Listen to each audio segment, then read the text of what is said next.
Nosso próximo duelo é entre Júnior Cafezinho e Eris Morgan. Videoviagem.mp4. Inesperadamente, em uma noite, minha esposa mandou um arquivo no WhatsApp com o título Vídeo da Viagem.mp4. Estranhei de primeira análise.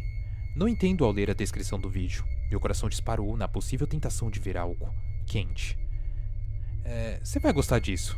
Sinto falta de você. Sinto falta de sentir você.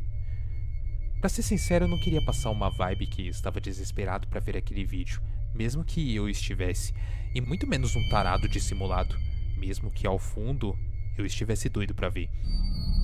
Esperei um pouco para abrir o arquivo. Analisei se estava pronto psicologicamente, e ao fim da análise, apertei em cima do arquivo. Ao abrir, eu me surpreendi abruptamente. Sem nenhum mistério ou aviso prévio, ela, minha esposa, estava pelada, e a mesma comandava a câmera. Ela estava em uma floresta na qual a maior confirmação disso era a vegetação alta e os sons dos animais selvagens. Estranhamente, os olhos da minha esposa pareciam descontrolados. Eles iam para a esquerda e para a direita, e faziam isso rapidamente de uma forma totalmente não natural. Enquanto suas mãos passavam em cada canto do seu corpo, suas mãos deslizavam ao mesmo tempo que pareciam arranhar a sua pele branca. Seus ombros se fechavam e abriam, quase como um teatro, como se aquilo fizesse parte de um roteiro planejado. Todavia, não era difícil de entender que todos aqueles movimentos eram reais, pois nitidamente aquele momento era único para ela, um momento de maior prazer sexual que ela tinha sentido na vida. De repente, qualquer tipo de movimento espalhafatoso do seu corpo parou, e seus olhos fixaram na câmera, que a mesma estava posicionada estrategicamente para pegar seu corpo inteiramente nu. Ela se aproximou da câmera, se agachou na vegetação alta e, por fim, posicionou a câmera perto de suas partes íntimas. E assim, o vídeo continuou até o fim. Ela agachada enquanto gemia um tom estranhamente alto, quase como se fosse um pedido de ajuda. Eu sem palavras para descrever aquela cena que minha esposa tinha acabado de mandar. Eu não pude aguentar. Mesmo sem querer assumir o sentimento avassalador, eu soltei uma respiração pesada, junto com uma sensação intensa de desejo sexual que dominava o meu corpo. Eu demorei minutos para pensar como eu poderia devolver algo com tanto tesão como aquele vídeo. Então, eu lembrei que eu também tinha algo meio que especial. Perto da meia-noite eu mandei um arquivo no WhatsApp para minha esposa com o título Vídeo da Viagem, com um 7 no lugar do E.mp4. Nele era a minha visão, observando ao longe aquela cena de prazer da minha esposa. E no vídeo, era o único que captava o verdadeiro potenciador sexual que estava fazendo eu e a minha esposa ir ao delírio. O diabo. O diabo estava lá, junto com a minha esposa. Ele, com seu corpo esquelético e suas mãos sujas, de algo não reconhecível. Ele era o responsável pelo prazer imensurável da minha esposa. Ele fazia tudo sexualmente possível e tudo ainda nem compreendido por nós, humanos, como algo prazeroso. E no momento que ela se agacha em minha câmera, revela a maior cena de prazer do diabo. Ela, enquanto estava agachada, estava em pé, e agora era o momento dele de sentir prazer. Seu corpo, ao contrário da minha esposa, não se contorcia, e sim brilhava, quase como se seu sangue fosse fluorescente. Seus olhos naturalmente negros agora tinham um brilho fraco, quase como um ponto branco em um papel preto. Para finalizar, soltou um inesperado grito, nada parecido com um gemido, contudo, nitidamente prazeroso. E aquele era definitivamente a maior cena de prazer entre o diabo e um humano. E sinceramente, eu nunca vou conseguir agradecer o suficiente por ele ter salvado o meu relacionamento, que antigamente era tão morno. Serei para sempre seu servo e seu apoiador severo. Frequentemente, querido Salvador, eu espero ansiosamente por esse momento que aconteça de novo e o nosso momento de prazer possa acontecer. Ameaça existencial eloquente devido mente exotípica. Eris Morgan. A primeira vez que vi, era apenas uma criança. Anos são destilados em sentimentos e sensações. Uma coisa antiga se mostra à minha sombra intermitentemente, nunca se manifestando no canto do olho. Sons ou mesmo aquele clichê de sentir-se sendo observado. Não, essa coisa me domina enquanto arma minha paranoia. É por isso que eu evito me olhar no espelho. Como um mero errante, subitamente aquilo está lá, quase como se mesclar o ambiente fosse uma característica inata, sempre me causando náusea ao perceber a sua presença. Mesmo assim, eu nunca confiei nas suas aparições repentinas. Há uma alma que fosse estranha. Meus pais, parentes, amigos, todos questionavam meu olhar assustado em direção ao nada. Eles simplesmente nunca se acostumavam, evidenciando minhas olhadeiras receosas na direção dele. Realmente eu não entendo. Em minha infância, mesmo que tardiamente, percebi que aquilo não era natural. Apenas sou grata que nunca tenha vocalizado isso para alguém. Imagine crescer sendo perseguida por um evento como tal. Uma espécime sinistro, crente em sua percepção quebrada de que é apenas o normal, de que é experienciado por todos, mesmo que ninguém nunca realmente fale sobre isso. Por algum motivo infeliz e desconhecido, sou a única capaz de perceber essa entidade tenebrosa, e ainda assim, brevemente, foram pouquíssimos os segundos em qual passei olhando para isso em todos esses anos, mas eu posso afirmar, é como se fosse uma intuição. Não é uma alucinação ou algo mais sólido, e sim uma espécie de neblina que ia em volta, como se estivesse meio que se desfazendo.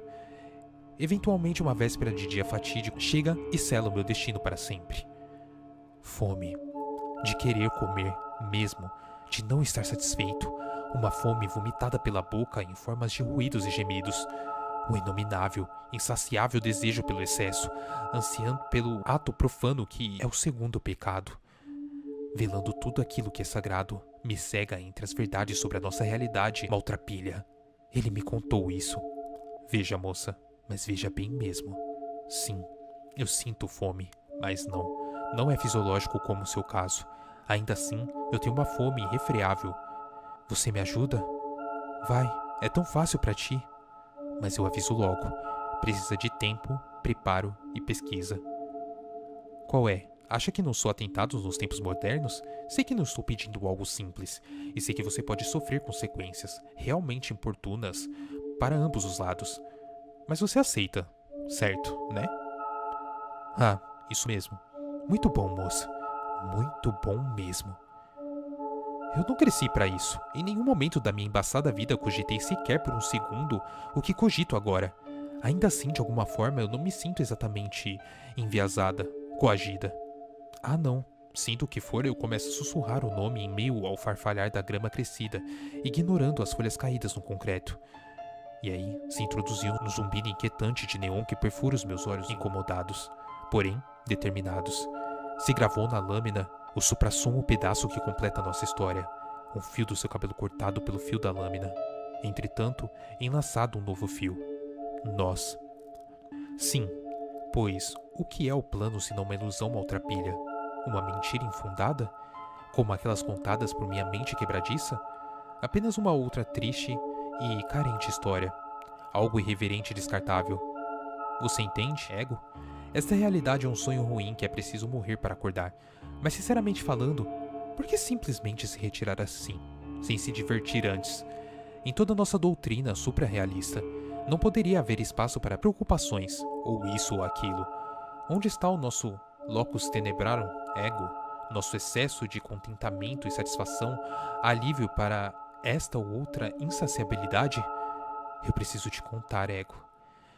Ego, ele reside em mim. Aquela ínfima e desconvidada vontade. Eu ainda me sinto tão intencional. Venho pensando em como desejo me tornar inacessível, só não estar presente. Clímax, ápice e apogeu. No meio do que quiser. Uma esporrada na cara e minha ausência causada pela inadequação. Mas é fato, aquilo que me apetece adoece as pessoas. Nasci com essa semente cruel e sádica e me perguntei isso até compreender o que residia em meu âmago. Quintessência. Só sempre houve algo doentio dentro de mim. Meu tórax é a caixa de Pandora. Vem abrir, ego doente, se deliciar com a ambrósia. Admite isso e vem buscando, não? Um tal carmesim, ex-vivo, brilhando tão lindamente. Uma luz entorpecente que brilha por si só. Não apenas reflete, me preenche por inteira. Sumo comigo e me torno. O sumo, sabia? Um sabor tão desagradável e insensato. Não carece de questionamento. Não posso me entupir de açúcar nem adoçante. Ego, sendo esta polpa e versátil que sou, Só posso desejar uma polpa diferente com aquele que são apalpadas em jeans curtinhos. Mas não, quisera você querer algo, ego. Terminará em seu próprio termo, né? Este suco será bebido e deixará alguém enfermo, enquanto corrompe por veias, artérias e capilares. Venha ao mundo, minha artéria vontade. Vamos queimar este planeta e dizer que foi tarde. Porque coisas belas e divinas são diminuídas, desencorajadas e mal vistas. Por que me julgam tanto falando de atos desumanos, humanos, tão fielmente ingênuos e crédulos? Nem percebem que tais atos são a quintessência humana, o suprassumo do ser, crer e fazer. Uma outra trindade sagrada? É preciso doer. Mas talvez seja preciso relevar a trivialidade plástica, o concretismo humano e a civilidade. Digo, sou preenchida por este carmesim vivo por tão pouco, um excesso deleitoso em minha boca, gotejando o corpo abaixo, em consumação, entende? Ego, você. Nossa ascensão é apenas querer. Enquanto os humanos desviam o olhar tentando futilmente revelar seu enfermo pessoal, catalisado por estes... Eu não choro. Em meu vocabulário ineloquente é apenas aceitar e me deleitar. Honestamente, não preciso mais questionar. Criei meu próprio lugar caótico, um locus tenebrarum digno de mim. E é aí que eu quero estar, ao lado da minha artéria vontade, errante, impulsiva, tão insaciável. Pintaremos um mundo de carmesim, ansiado por mais desta emoção, intensidade e muitos outros mais. Sabe, ego, carne é punição, salvação e errata, e toda destruição carnal nos livrará desta prisão, este purgatório desprovido de razão. A carne pode ser isso ou aquilo, mas além da errata, a carne é sagrada. Existe para ser fatiada, mastigada e consumida, né? E assim é o sentido da vida, ser total e experimentar. Há em minha quintessência escrito bem assim: apenas dor traz alívio, algumas menos, outras deveras. É preciso sentir na pele. Então, que ego traga alívio, e assim deixarei que seja rasgada minha caixa torácica, a nova caixa de Pandora, liberando o caos neste mundo concreto, essa realidade tão binária e carente de sentido. Autoimolação, que presente para uma quintessência doentia, não? 10, 9, 3, 2, 8, 7, 6, 5, 4, 3, 2, 1. E o vencedor foi...